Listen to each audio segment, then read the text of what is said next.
Totoo nga ba na ang Great Wall of China ay hindi pagmamay-ari ng China? Mga kaibigan, ito ay kabilang sa Seven Wonders of the World na itinuturing bilang ang pinakamahabang pader sa buong mundo.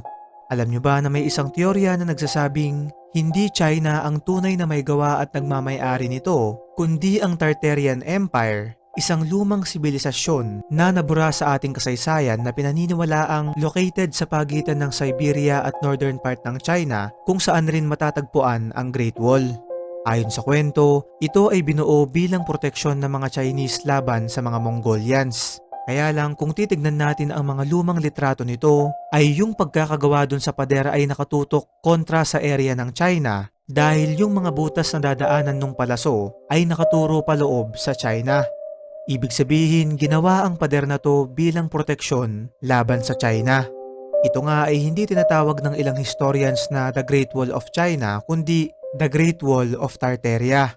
Napakaluma na ng kwentong to dating back 4th century at magmula noon ay katakatakang unti-unting nirenovate ng Chinese government yung gusali hanggang 17th century at nilagyan ng magkabila ang butas yung mga pader upang makaiwas sa kontrobersyal. Ikaw kaibigan, ano ang masasabi mo tungkol dito?